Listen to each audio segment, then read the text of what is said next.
Seats have been here. Is there a cross on here? This marks where I'm supposed to be. I'm not that professional.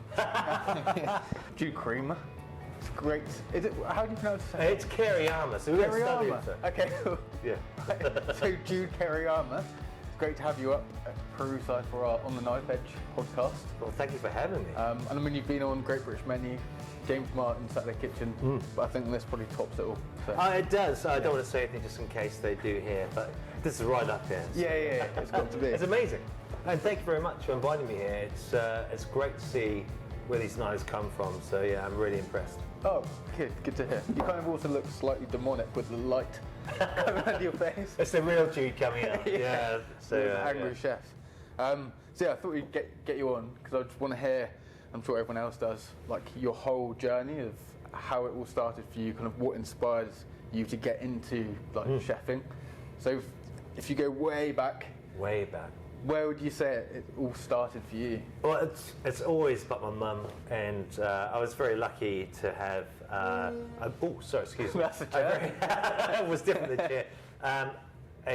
My mum's Chinese Malay, my dad's Maori.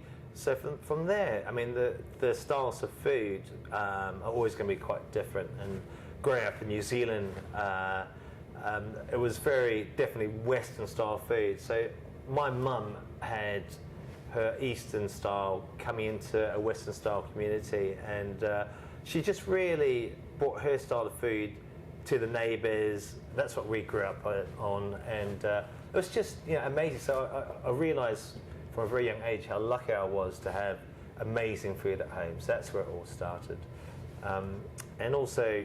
Dad was a great gardener. We always had a big garden, and in New Zealand everything grows. So you have lemon trees, apple trees, pear trees. Oh, nice. So you've just got a massive larder from Mother Nature of just.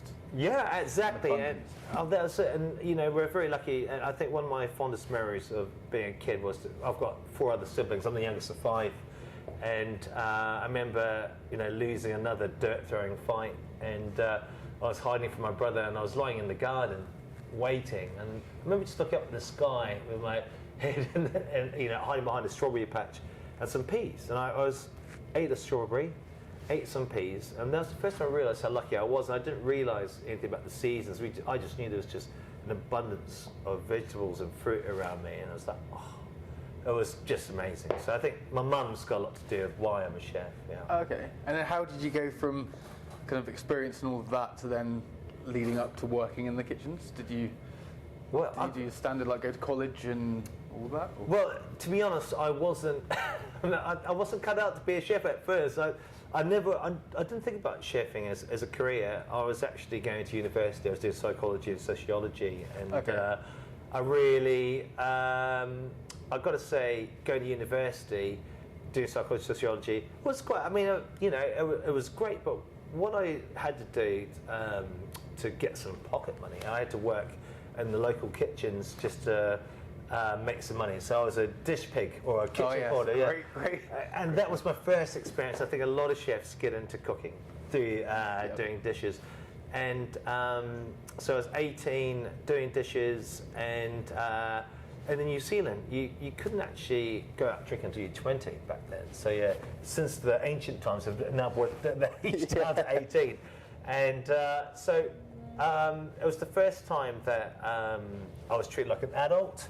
I was earning some money to go to university, and all the lovely waitering staff and the chefs would take me out for beers and sneak me into clubs and pubs. And I just fell in love with the camaraderie and the pressure in the kitchen, the excitement, and loved it. And so it was a hotel, and there were about 36 chefs, 3 different restaurants. There was a function centre as well. Wow. And there were lots and lots of staff, and I loved it. I really loved the whole environment. And so basically the executive chef started giving me different prep jobs and realised I was enjoying it. And one day the chef said to me, look, you know what, Jude, I think you'd make an excellent chef, and why don't you come and cook? You obviously enjoy what you do. Yeah. I said, well, actually, it sounds like a good idea. And so I biked home, as you do as a student, and told Mum and Dad the exciting news, like, Mum and Dad, I've got this whole idea, I can't wait to tell you. So what is it? I said, I'm going to become a chef. And Mum cried, Oh. Dad said, no, you're not. And I said, look, please just give me a chance. And, I said, if I really want to try and be a chef, I love the whole idea of it. And if it doesn't work, I can always go back to university. Yeah. And so I guess from there on, I wouldn't have proved mum and dad wrong. I became a chef. And I think that's mum and dad being a little bit, I guess, not wanting me to be a chef really made me want to push myself really hard. And so that's where it all started. Oh, cool. I think as well when you have people like that who are slightly kind of nervous about you going in that direction, you do kind of get that mindset of actually no, I'm going to show you I can do that. I can make that happen. Absolutely. So I wanted to prove them wrong, and so that's what drove me into working hard and sticking my head in books and cookbooks, that is, not comics or cartoon books. And really, it made me even thirstier for knowledge, and I quickly rose up the ranks because I was just, I wanted to learn everything. Yeah. And in that hotel, they had, patisserie, we had proper butchery, fishmongering. So everything was. That's really good as well because I bet there's so many skills there to learn. Yeah. All under that one location. Absolutely, and it's quite nice making a mistake with other people's money. But you could, my executive chef was quite tough, so I remember filleting a salmon for the first time, and it was a slight disaster, and I was so frightened. When the chef finally from yeah, and he did actually. He goes, "Oh, Jude, come in the fridge with me. Can you pick up that from the bottom of the shelf?" I went to pick it up, and he kept me right at the bum, which is going real short. So, I said, "Don't make a mistake." So that is awful. I said, "I'm sorry, chef." So that's how we used to learn. Just fear the boot. But it did. It did mean being in a hotel gave me that kind of. I had experienced chefs around me, chef de parties running different areas and making sure that I was learning, and any questions that I had, they were answered, and practically just there to just to push myself and find out more knowledge. Yeah, so be like a sponge and just soak everything up that you can. And it does definitely help because I've worked in a few kitchens previously where if you don't know a certain skill, and then you might ask your head chef or exec. And sometimes they can be like, "You don't know that, you're an idiot." Yeah.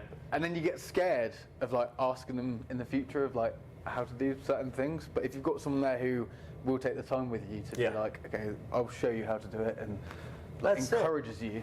We need to encourage young chefs, and that's what we try and do at Kota and Kota Kai. We've got a lot of great young chefs and staff that have been with me for years. Some of my staff have been with me for now 11 years.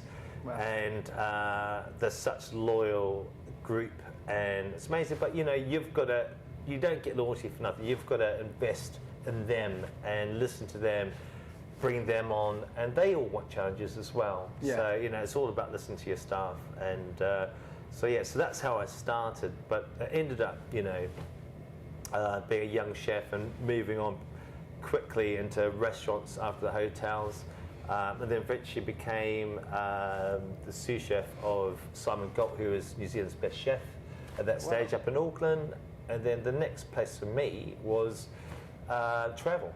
And so for me, I came over here years ago. And basically all I wanted to do, I had a 2-year working visa, like all New Zealanders used to have. And so what I want to do is come over to England, base myself over here, and learn as much as I could do, travel, and just get as much knowledge as I can do. And that was now 24 years ago. So, Wow. So I'm still here. But yeah, so UK's doing something right for me. How did you? So you've worked all over and you've travelled. How did you end up setting up your restaurants? Did you just suddenly you were like, "Oh, I might set up my own"? And well, yeah, I think that's always been my aim. It was always to have my own place, my own restaurant, and I think every chef always would really want that, and that's their ultimate aim. Is to cook, it's to cook what they want, to have that kind of atmosphere in their restaurants, and that style of service. And I was very lucky when I first got over here. I met this wonderful woman, Jane, who we were married for many years, and she shared the same dream as I did. She was running restaurants in London. She was working for Lot Fine, the general managers of Lot Fine restaurants. You know, Lot Fine? Yeah, the group. Yeah, they're a big group. And I was the executive chef for 190 Queensgate in Kensington at that time. And we then thought, right, we're definitely going to do our restaurant together, so why don't we work somewhere together for the first time? And we picked a lovely place called the Polygon in Clapham. It was 60 seats, and we ran it as a husband and wife team for a guy. And we loved it. We absolutely loved it. And we worked together for a year. We wanted to see how we, how we work with each other. Yeah. Could our marriage be, strong enough to? Yeah, because sometimes if you work with like a family member or something, Yeah. you get a bit heated and. Your wife? Yeah, you're asking for trouble. But we got on so brilliantly, like a house of fire, really, and we understood each other's goals, and so eventually we wanted to find our own restaurant, and we came across Porthleven by pure luck. Jane's mum has been living in Cornwall for many years, so when I first met Jane, my first trips were to see her mum and go to Porthleven. I fell in love with Cornwall way back then. I mean, it was kind of love at first sight with Cornwall. It's so beautiful, very much like New Zealand, but also the local Cornish boys are just, they're just like Kiwis. They love taking the piss out of you, don't they? And I find that amusing. I love the people taking the mickey out of me, as long as they don't mind me throwing it back at them. And so I felt really at home here in Cornwall, and it was just for Jay and I, we knew that we wanted to have a place in Cornwall. It was the place to, you're by the sea. We wanted to start a young family. What a great place to be. And and it's just perchance we were down for Christmas with Jane's family, and there was this kind of drinks party between Christmas and New Year's up around Porthleven, and I was just chatting to this guy, one of my mother-in-law's friends, and he goes, "Aren't you the couple we're looking for a restaurant?" And I said, "Yeah, we are." I guess it's just per chance. My daughter's best friend is looking at giving up her lease on a restaurant in a place called Porthleven. I didn't know where Porthleven was. I mean, I had never been more south than Truro, which is pretty bad because we used to spend years up in the area. I think it's like corners, and what I've learned, once you live here in Cornwall, you've got your areas. So you just stick to them. And we're Westies, aren't we? Down that way. So, and so he goes, "Look, I'm going to set you up a meeting." And so we went back from this drinks party, and it's like 10:30 in the evening. The phone rings at my mother-in-law's, and she's like, "Oh, the phone's for you, darling." So pass the phone over, and it's this guy.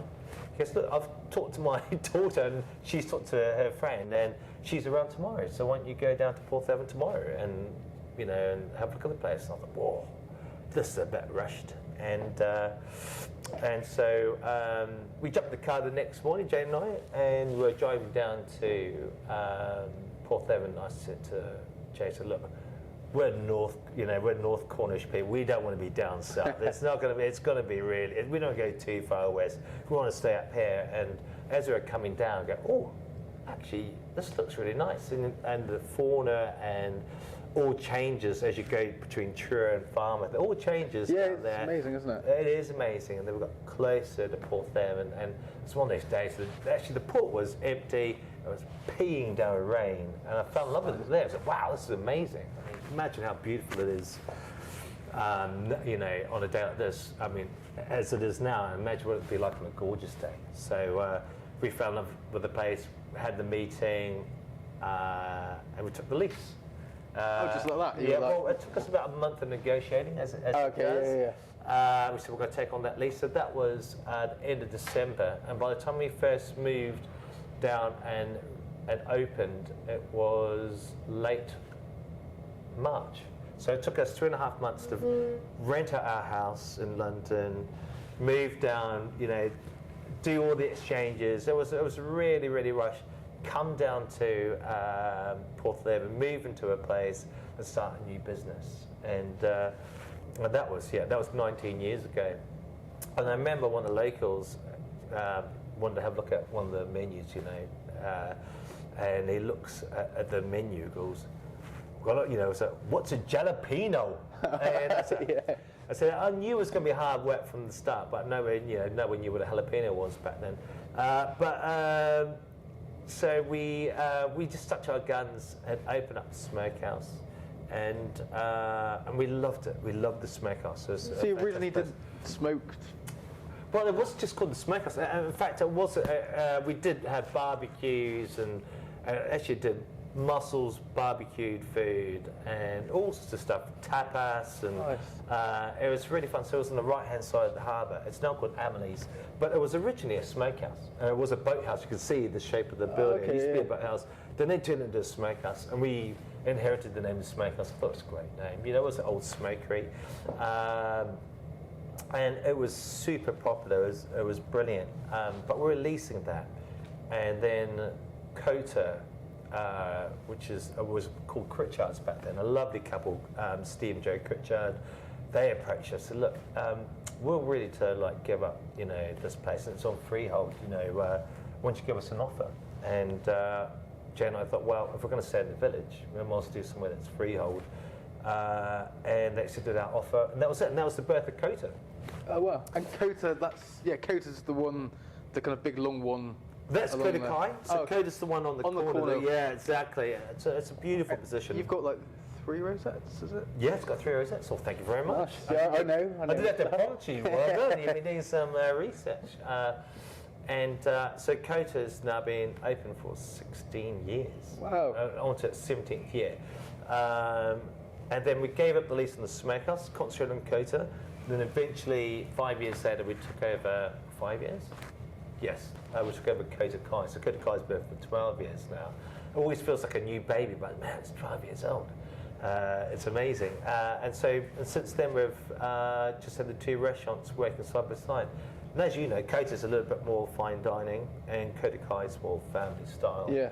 And they work really, really well together. It's great. It's good having a contrast between the two, isn't it? Yeah, I think people really worried about my 2 close. And yes, and proximity, yeah, we're right beside each other, but man, it works in my favour.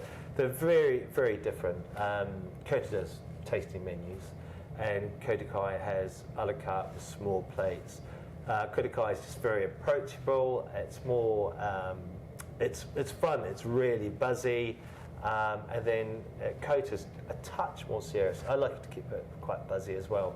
But you go there and there's 6 courses, and you've got bread course, snacks, petit fours. So you come out pretty stuff. Yeah. Just right. So right. Wanting more. Yeah. So how with the rosettes on that? Because me and my old head chef, we chased a 3rd rosette. We got to 2. That's great. How did you find the kind of journey to gaining your 3rd? The journey's been very natural, and we just do our own style. We don't really think about what other people do, and I think that's a key thing. You've seen the rise of Porthleven, and what I try and do make sure is that Kota and Kota Kai are very different from what everybody else does, because that means that we've got more variety in the village. So for me, you can't really. It's just your food's got to come from your soul, doesn't it? It has to come from you, and your menus change slightly. You get different influences. So you get influences, don't you, from dining out somewhere, reading a book, your travels. I've been recently very lucky to get back to New Zealand to see the family for Christmas. First time I've seen them for 3 years. Oh, wow. But we stopped off in America on the way. When I say us, my son and I. And I got inspired by an American hot dog outside a basketball stadium. But an idea for Kota Kai, which is a nice family style. Or we went to some amazing restaurants. I thought, there's an element that I really liked of a dish that I thought that we could bring in. Yeah. And do you find every time you go out dining or for a walk or anything, are you constantly kind of taking in possible ideas and inspiration? And yeah. I mean, it's very difficult for me to. I love running, and and and it's very hard for me to concentrate when I'm running because I'm always looking at ingredients, foraging around as you're going along. Do you bump into people quite often when you're like, oh, that's not... Yes, where'd you come from? But no, definitely, I'm always looking for ingredients, and it's kind of weird. So even when I'm driving, the worst one is when it's elderflower season, looking around for elderflower trees. You know, that's just because obviously I concentrate on the road. But I'm always constantly thinking about the seasons, what's popping out, what's coming out. I mean, right now it's coming into spring. It's like early spring, because it's been quite warm, isn't it? Yeah. And apart from today. And when we did a podcast in a freezing workshop. And but seriously, it's I'm really excited about the new change of season that's happening right now. Even winter's exciting. Every season, there's ingredients to look forward to. So I'm constantly thinking about the next thing, and that's the great thing about working with Ross Sloan, who's my head chef at Kota. You know, there's a lot of change. There's a lot of exciting things that we try a lot of dishes on the lunch menus. We only do, it's very odd days to do lunch: Tuesday, Wednesday, Thursday, and it's for us to a chance for people to come and have lunch for one. And we don't do tasting menus. It's a 3-course menu. But we've started to put on snacks and little ideas of the next menu. Is this Kota Kai? This is Kota. Kota. So Kota's open for lunch Tuesday, Wednesday, Thursday. Kota Kai is open Tuesday to Sunday, and they're open for lunch and dinners, but Sunday roast only. So ingredients and seasonality. It's what gets our juices going, isn't it? You know. Yeah, definitely. And how did you find bringing in your style of food to the location you're at now? In both restaurants. Wow, it was difficult. It was really, really difficult. But you know, one thing that my ingredients and my style of food has always shared is my dad's love of foraging. And so he was into like foraging and. He's a Maori, So we, you know, as kids go down to the beach, there's always a chance to be finding crabs, or what we do is, clam. We've got little, the vongole clams. In New Zealand we call them pippies, but you can feel a bed of pippies in the sea. Have you ever picked them before? I've wanted to, but I found the Cornish sea a bit too cold. So And you see, it's much easier, yeah. But you can find a pippy bed or a vongole clam bed in the sea, and you dig with your toes, you can feel them. As soon as they sit in a big bed, so when you find one, there's lots of them. Okay. So you can, as soon as you can feel them with your toes, they start to try and dig, because they've got very strong muscles that dig their way back in the sand. So you're there picking them, filling your pockets and getting sacks and trying to put these clams in there. And while you're doing, there'll be a couple of us finding big pippies. Dad knew about, he's great with bushcraft. My dad was actually in the army and initially was actually a scout at one stage, so they're always on the lookout for things, but he was just particularly good with showing us how to eat from the forests, and even things like, we've got this beautiful leaf which is called a rangiora, and it's a beautiful big fat leaf. You know what they use it for? Wiping your ass. Because it's it's bush toilet paper. And I thought you were going to say it was great seasoning or so we don't salads. Eat that one. No, it's not. And it's really funny because it's about bushcraft and what all these things are used for. There's tea trees with leaves, or with ailments. So if you've got a cut, you can make it into poultice and put it on your cuts, or drink it as tea if you've got an upset tummy. So we're always, finding things, and so we can bring that into the locality of Cornwall, where there's so much foraging in our area. We've got the Halford right there. We've got Halford's amazing. Stunning place. Isn't it beautiful? But the amount of foraging we can get through there, those areas, there's woods just down the road. In Porthleven, we've got our lovely seaweeds out on the cliffs. There's lots of sea vegetables. So that's kind of what we bring into some from my culture. That is what the Cornish do as well. And Kota actually means oyster. So Kota, when we came up with the name, I really wanted a name that's Māori, but not a word that's going to be a tongue twister, but something that we always serve and something that's local. And it was the oyster. So that's a Kota. Oh, I never knew that. I'm sure a lot of people would be like, oh. Ah, yeah, no, there we go, Kota, oyster. So yeah, so I think my style of food has had to adapt because ingredients wasn't readily available. But obviously you can get anything nowadays. Yeah. And I think that's one of the greatest things about Cornwall is the ingredients, the pantry that we've got here, the God's. There's so much, isn't there? And if you have like a knowledge and understanding of it, you can reap the rewards. I've attempted. I attempted foraging when I was probably 5 or 6. Yeah. And I went into the back garden, under the rocks, snails. Started trying to eat. I was ill. Oh. Yeah. I think we've always got a fascination putting things in our mouths. Look at the bright berries. But yeah, no, it was great having that knowledge of in New Zealand of, foraging. I've always had that kind of eye. I've always got, down the beach. Yes, talking to somebody again, looking around, what you can see. But also, what we can't forage, we've got amazing organic farms that we use just for us. And well, actually, I say just for us, they do supply other people. But we pop down and see these organic farms. They're all local. And then, of course, you can't grab everything locally. So sometimes you've got to utilise some suppliers just for some basic ingredients. Yeah. But everything really is, as much as possible, is Cornish. Yeah. So then, obviously, with all that, your name definitely got out. And I remember when I was in my chefing days, like I feel like a lot of Cornish chefs keep an eye on each other for inspiration and everything. And we could definitely hear your name was getting out there. Oh, right. And then next thing we knew, seeing you on like Great British Menu, Saturday Kitchen with James Martin. How was your experience on Great British Menu? Oh God, that was awful. I mean, great. They wheel me up like this old war horse. There we go. Let's give it another go. And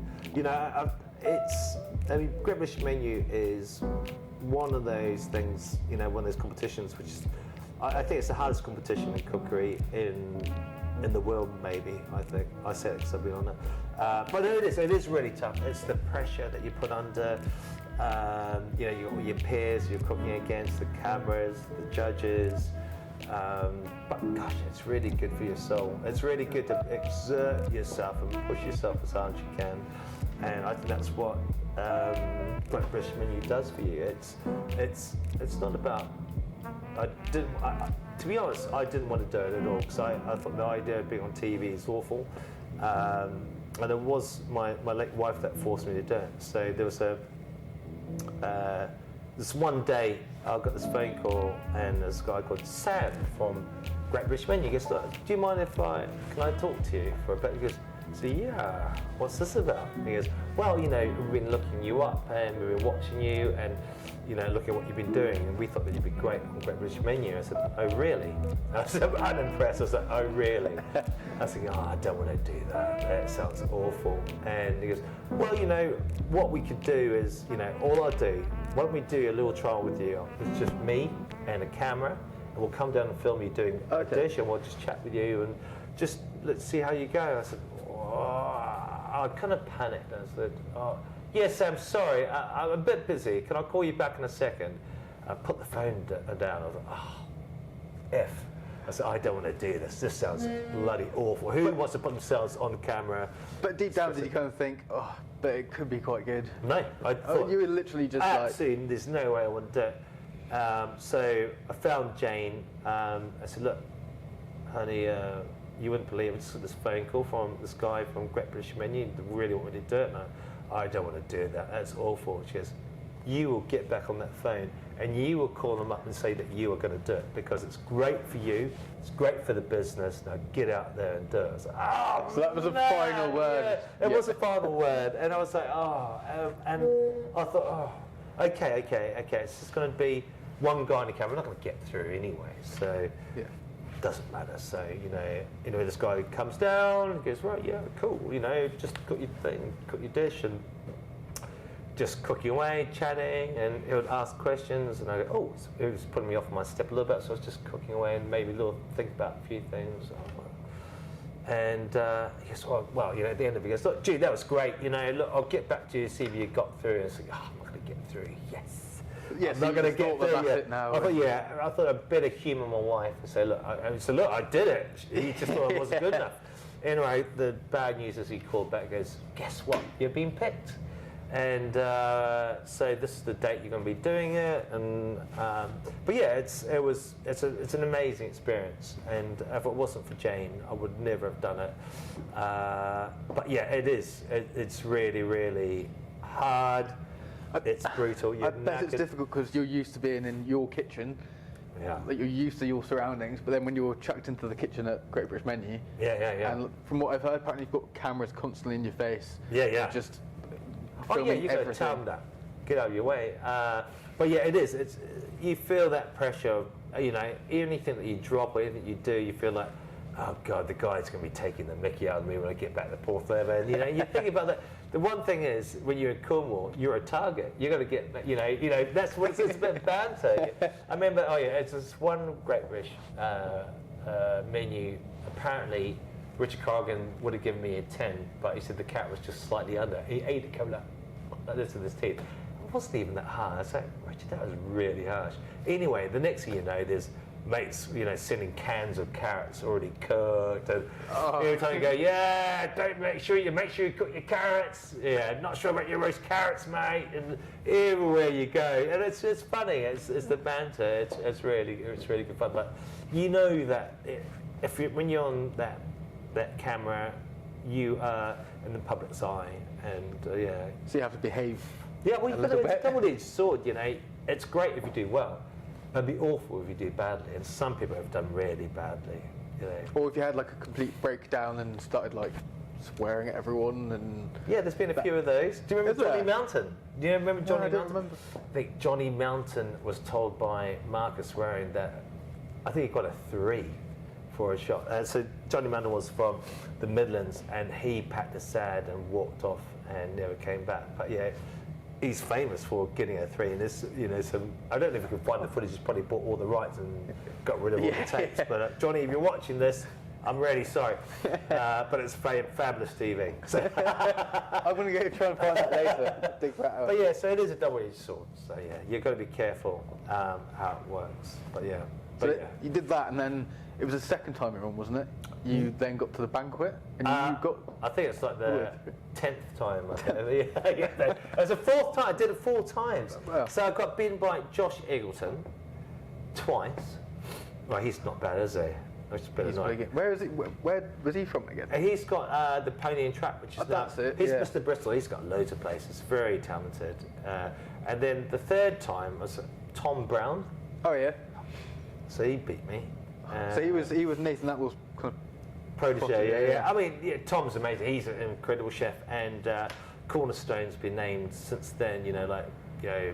Restaurant of the Year, Chef of the Year. I mean, he's incredible, Tom. He is brilliant. And so this time I was up against Nick Birdshaw. Oh yeah. Went through, and he's a genius. But I got him. So yeah, sorry, Nick. So, but yeah, so yeah, it takes. It took me 4 attempts, and it really was. I really wanted to do that banquet. I wanted to get on there. I had personal reasons, and I was amazed to finally get that monkey off my back. God, it was great. Like I remember watching it, and like all of my chefs I was working with were like rooting for you, and we're like, "Come on, Jude!" And yeah, he did it. Got through it. It was like, thank you. Yeah, kind of felt like the relief for you as well. Yeah. Oh man, that was awful. Absolutely. I mean, just that pressure, and knowing that everybody was rooting for you. And actually, the last time I was on, it was the least practice I had in the regionals. I had no time because we all reopened after COVID, didn't we? And it was heaving. So there was lots of work, becoming a single dad, and running around like a maniac. And so I actually put my dishes together. I already knew what I was cooking, obviously. I had all the recipes. But I cooked components of the dishes, but I hadn't put them together until the last day. So I had the Saturday off, cooked the dishes. I had a couple of friends come over, And I said, oh, that could have had that, so it's too late now. I've got to go tomorrow. So I went into the competition, and so quite raw. It was the hardest. I felt like that was the hardest one I'd ever done because I hadn't practiced enough. So yeah. Because I can't remember if it was that one you most recently did, or the one before. But I remember popping in one day with that knife. Yes, that was it. Yeah, that was it. Oh, wasn't it? man, Yeah. That knife And was the winner. when I saw you, you looked like you needed a break. You were like, it's so busy, and I just need 5 minutes because you were doing all your prep for the like standard service and everything. Yeah. Plus, in between on your break, trying to prep everything for the Great British Menu dish. And Yeah. Oh, nightmare. No, I mean, but that's what chefing's about, isn't it? You know, we love what we do. We love being busy. And the pressure. I think even in like service can be in that kind of moment brutal, like because you're just full on going for it. But then when it gets to the end of service and you've had a good one where everything's just run like clockwork and the buzz at the end of it, after going through that pressure and dealing with it, is like I love addictive, service. isn't it? I love service. I think service is one of those. It's one of the only jobs where you can have 2 deadlines. Well, some chefs have 3 deadlines where you've got to be ready for lunch and dinner, and so there's lots of pressure. You want to get everything perfect. But really, for me, the pressure starts with prep, and prep is, actually it's when the produce comes in. Checking your produce, then you start to cook this produce and doing that produce, justice. And then when it comes to service, I find that's the easy bit because you look around your kitchen, it's swept clean, it's beautiful, everybody's ready, everything's been tasted. You go, right, bring it on. Yeah. And I love that, and I love banter, and I love having a real laugh during service. For me, my services are really quite light-hearted in the sense that we're going for it, but there's always a moment just to break that pressure by having a joke or something like that. Because it's a long service, and you've got to be concentrating the whole time. So for me to break it up with a little joke here and there, it helps as well. And if you're in a good like happy mood, the food does come out better, doesn't it? Oh, definitely. Yeah, and I'm not because it's cooked with love.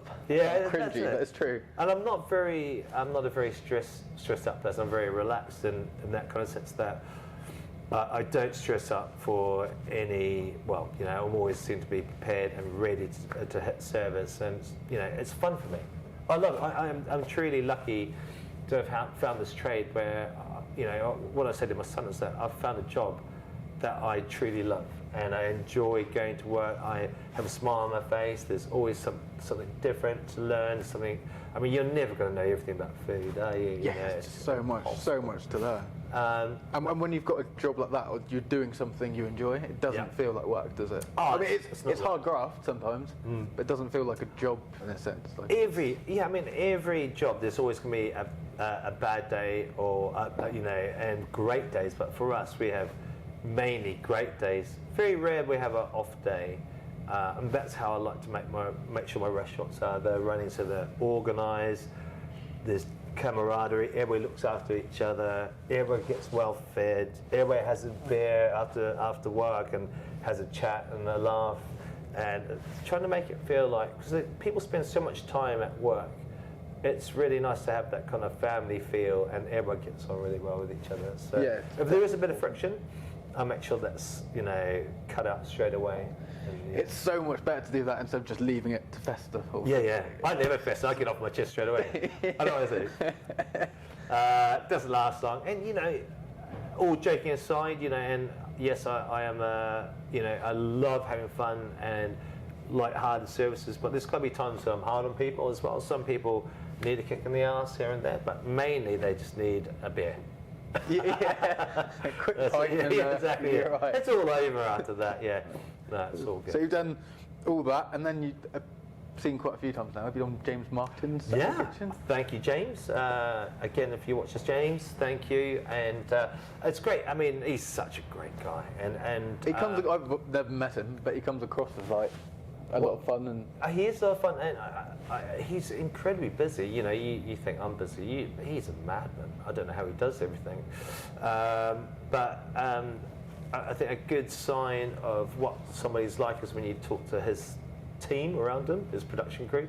They're all lovely, all really good fun, and I mean, you do feel the pressure cooking on TV again. You've got James there watching you. Last time I had Mark Birchall, which is Chef of the Year in the UK, watching you go, yum yum, I can't wait to try your foods. They go, yeah, sure. And you're doing your thing, and it's again, it's a different type of pressure. I can't remember. Is that one live, or is that pre-recorded? It's filmed live, and then they do it in advance because James is always running like a maniac. He's got a couple of restaurants. He's got a cookery school. He's got a band. I've seen the band. And he's got he's just bought a group of restaurants, cafes. Wow. I mean, he's a madman. He does so much. So just to make sure that they're ahead, because he's got other commitments, and he does lots of charity work as well. So just to make sure he's on top of it, they do film in blocks. So they might do like 4 in a week to make sure that they all get done. But yeah, so there's no editing. Well, there must be some editing. I'm sure I saw on there somewhere. But no, it's very much filmed like it's live. So you've got to put everything in that time. So I always seem rushed, don't I? But I think they wheel me out again because they think it's quite hilarious. I mean, like Mark Birchall, he was allowed to. He didn't have as much prep as I did. They made me bring all my ingredients because they think it's quite funny, and I've got to cook everything. And do you have to do all the prep yourself, or is there a team? There's a team behind you, so I don't have to go like. So I give them all my recipes. Everything's fresh that's there, and then I say, look, I need a fish stock, stuff like that. So because I'm travelling up from Cornwall, and they're in Hampshire, so those basic ingredients will be all there. So if I need, they might make sure that my mussels are clean, cockles are clean. When you say your mussels, they're not like coming up with a sponge, like clean. Yeah, you need some mussels, more like well, that would be quite nice. I'll put it in there to request. What, ask James to do it for you? Yeah, exactly. Oh, James, you can see that now. But no, it's really well run, and it's a great day, and you just see behind the scenes how it all works, the magic of TV. So yeah. Is it because? I take it's filmed in like a massive studio. It's not. So it's not a massive studio. So that there's that kitchen that's there. And then you've got the outside kitchen. But just the TV angles are they're brilliant. It's the magic of TV. I mean, I could literally just a Great British Menu secrets, but they might kill me. So I've got to watch out. Yeah, maybe don't. But no, it's just like the front door. You know how you see them walking out the front door. Yeah. Like that. That's not a real front door. Oh. I can't tell you. Is it? But no, it's like I say the TV how it works is just it's quite amazing. So very clever. Very good. So you start figuring out that there's quite a lot of things going on which you don't see. Yeah. From watching. Well, how they edit it with the camera angles, because obviously, there's so many cameras. There's about 5 or 6 in the Great British Menu kitchen, so they've got to be in certain spots, or else you're just going to be filming camera guys, filming other people. I bet that's really difficult for them as well to make sure that no one's really in shot. God, it's really clever. It's a lot of people behind the scenes. Yeah, it's really, really clever. So obviously, I never really thought about it because I'm always cooking. Yeah, you're just concentrating on your dish. Yeah. So how did you know James before, or no? did the team get in contact? And actually, I was very lucky. James came down, and he was doing a series called Islands to Highlands. Oh yeah, yeah. So he did. Started. I was silly. Visited a few people. One of them was me, and so from there I was on his radar. And he was great. Really great. And I'm really grateful they came and asked me back. So it's good. Any TV is good exposure. Beforehand I said I hate TV. Now I'm saying any TV is good. Yeah. So now you can get floods of. Oh yeah, they'll be all watching us. But no, it's great to keep your profile up. I'm really crap at social media as well. So it's good that James uses me, and it's great. So once if you're on a James Martin show, your people just get so excited and they ring and try and book tables. So it's a really great thing. It's really nice as well, isn't it? Because Chair, definitely chair, yeah. But no, it's really nice how quite a lot of these like big chefs on telly and some like celebrities as well, like they'll come down to Cornwall and they do have a massive impact on. Oh yeah, like James Martin's got a really good. huge, following, and it's quite amazing to see. I'm sure if he said that that's white, everybody would just say yes, it is James. I mean, it's more than a following, yeah. No, and it's amazing what kind of influence he has, and it's great.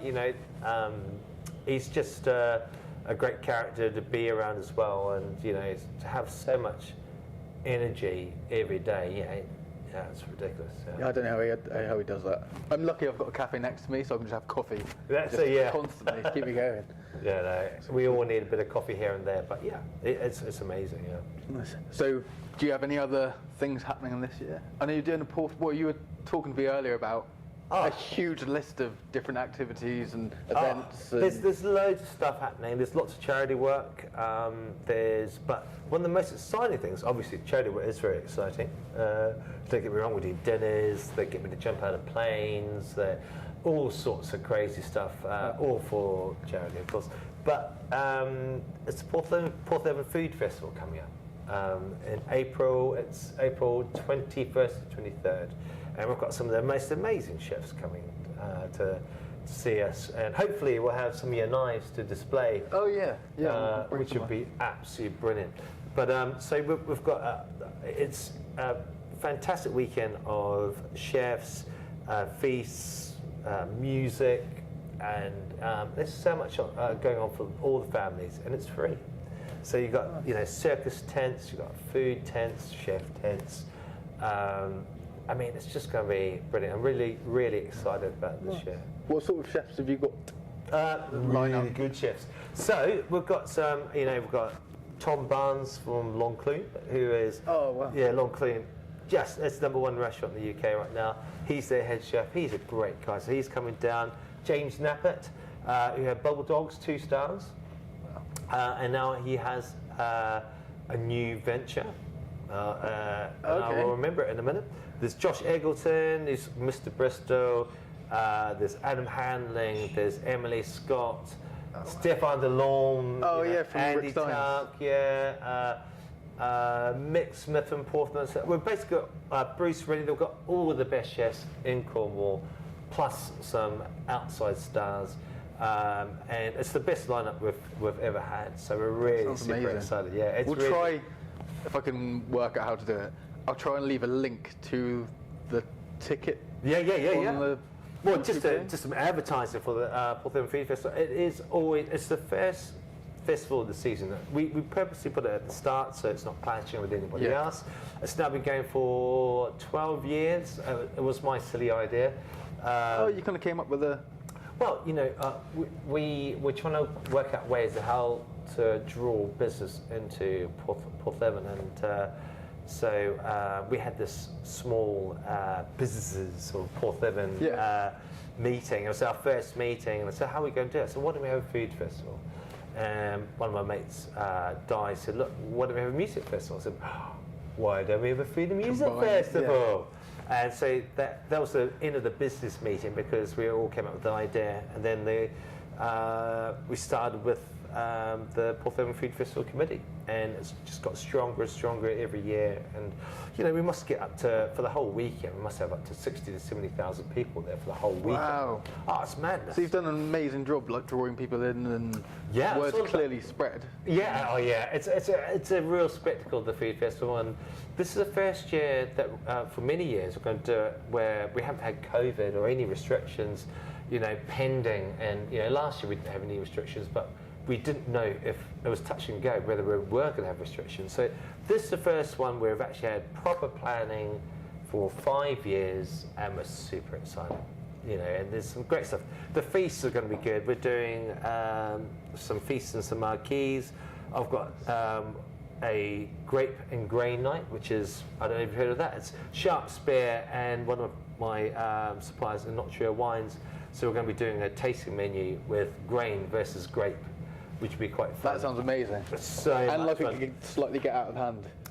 Yeah, it does. Yeah, we'll have some ambulances or some paramedics nearby just in case. But yeah, it's always a really fun night. But we've got 2 of those in a row, which is going to be really busy. Kota's got their tasty menus, and it's just a load of fantastic bands, and you know, all weekend. It's a really good idea as well of like showcasing what kind of Cornwall has on offer, and like to bring people to Porthleven. That's a really good idea. Well, that was it. It was. It's got a little bit out of hand.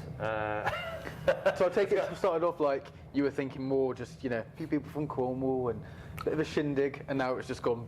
Yeah, well, I wouldn't have put a day on for the community, as well as bringing out some interest to Porthleven. It was really about a fun day for Porthleven for the families, and that's where it all really started from. And yeah, it's turned into a beast. So yeah. So I had an email a little while ago from, I think it was a member of St Agnes Chamber of Commerce, and they were talking about possibly doing a food festival. I think I might be involved. Oh, I know. Oh. How did you find setting it all up, the logistics of it, and it's quite tough because obviously doing anything in a village, some people are going to love it and some people are going to hate it. And so really the most important thing is to form a committee of everybody who wants to join it. A committee is can be a pain in the pants, but at least you've got everybody from the village who has an opinion, and not all opinions are right, by the way, but it gives all angles, and I think that's how Porthleven kind of grew over the years. We started off small, then more ideas are added on, and things that people didn't like or didn't want happening in the village was taken away. Okay, so you can collaborate all your ideas and then just meet in the middle. It builds, and so you want to start something, you know, here in St Agnes, so you've got to think about ins and outs of transport, who you're trying to get, what kind of demographics, and it's great. I mean, St Agnes would be incredible. It'd be really, really good. I think, yeah. Well, there's quite a few chefs in there now starting to get their names out a little bit, and yeah. And I think there's just get Ben Quinn to do it. Oh, he's not here, is he? Sorry, I'm not sure. Ben Quinn. Yeah, he was here. He didn't he serve the place. He was in Will Kitty. Yeah. And then there's a problem with the council, I think. Yeah. I'm not sure where he is now. I know he's got another place at Newquay Orchard. I think he's set up there. Yeah, because I was going to say, you know, get Ben Quinn to help organise, but you need a chef to organise the food part of it, and what could possibly happen. So I take it that's what you did. You concentrated on the food and getting the chefs in. That's it. So yeah, but yeah, give us a call by all means. I will. Yeah. No, it's a great thing. It's a great thing to have a food festival. And also, I mean, the pride in Porthleven of the food festival is great. The people who don't like the food festival, they're quite funny because they've actually come up to me and go, look, no offence, but we leave for the weekend, then we rent out our house, which is great. So that's great. So they make money, and then they leave for the weekend because they don't like the noise. And but you know, and that's fair enough because you can't please everybody. But 99% of people love it and really like it. And then the 1% who don't like it, they just tootle off for the weekend, and it doesn't affect them. So that's great. And yeah, it does sound like a really good day for like the family. And it's hilarious, really funny. It's great. At night, it does get very adult. So it does. You don't want CD that. No, not like that. No, it's not like firemen's poles coming down from the marquee. No, it's the fact that during the daytime there's so much entertainment for kids and families, and then it becomes more concentrated on the feasts and the bars and the music. So, I mean, and music should be for everybody, and it should be for families. But, you know, there's always sometimes, you know, be careful what your kids see.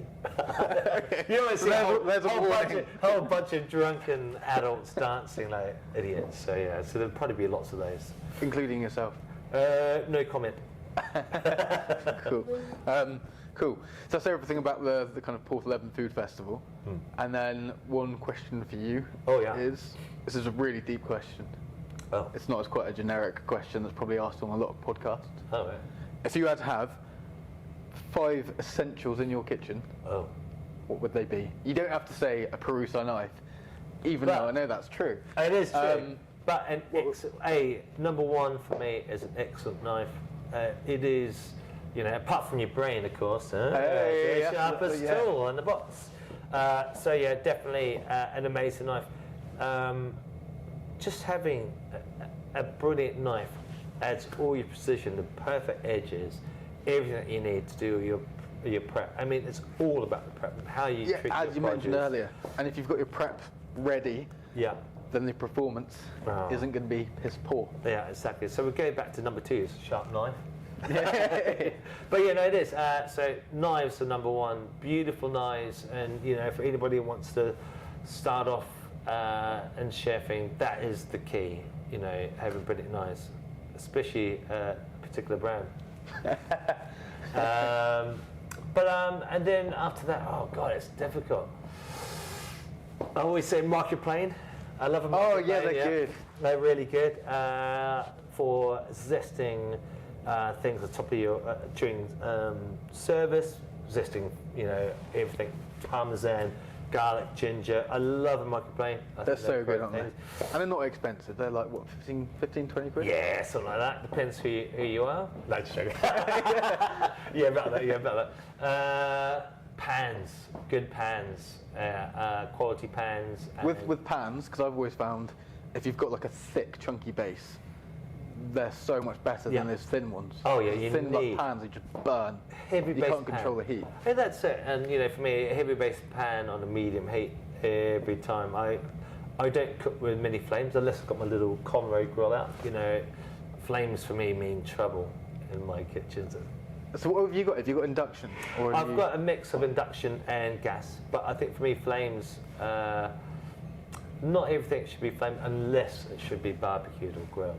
I think I prefer controlled heat, slow caramelization and basting, and that doesn't have high heat. It's just all about control. Next, what am I up to? So I said knives and knives, microplane. Can I get away with 2 knives? Yeah, why not? And then good pans, and then it's difficult. It's got to be a combi oven.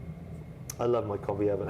It's hard. There's so many things to think about. There's so many such things, but a combi oven for me adds that precision to all your cookery. It's got everything from your steaming, your timing, everything. It's beautiful thing to cook with. Is that I can't remember what brand they're called. They've got Rationales. That's it, Rationales, yeah. I've got Rationale and a Lincat. So you've got a Rationale? Yeah. Have you got because I know we went to a trade show a few years ago, and we went to the Rationale kind of stall. Yeah. Some of the technology that's in the oven is insane. Yeah, washes your dishes and your clothes. But the ones we saw had you can control everything on your phone. Yeah. You can control every individual rack and the steam and. Yeah. SCC. Amazing. That's it. That's the. So we've got a 10 grid on the Rationale, and it's just incredible the quality that we get from that, and I think it's really essential, especially for Kai on a Sunday roast. God, the potatoes are so crispy. The perfection that cooks the beef. Everything is, absolutely incredible. Precise and so precise. You got to know how you want everything, but man, that means for me, it just gets the best out of each produce, and it does those your produce justice. So yeah, amazing things. So a Rationale or combi oven. Yeah, and they're pricey. People shouldn't look at the price of those. I think they should look at them in a different way. That's about how much it saves you. So they are the most expensive ovens, but the precision means that not only are you getting a better product, which people enjoy more, you get less wastage, and it does a lot more work than some chefs do. Yeah, it's almost like having another chef in, at least. It's like your most trusted chef you just put it in there. Actually, sorry, chefs, you hear this, but yeah, they are probably, they are just so incredible. They are. But I should say as well that this isn't sponsored by Rationale. Oh yeah, no. I mean, a link Maybe out, one day. but it's a kind of combi oven of some kind. There's pallets, there's different brands and stuff like that. But it's just essential. Speaking of Linkat, so before doing the knives and slightly well-sized chefing, I used to do buying and selling from auctions. Oh right. I went to one auction and I saw a Linkat heat lamp pop up, like a dual one, and the bidding started on it. No one went for it. It went down to like £10. I just about had £10 on me. So I thought I'll go see the auctioneer after. Said to him, I'll give you a tenner, and he accepted. So I thought, oh my god, I got the Linkat heat lamp for like 10 quid.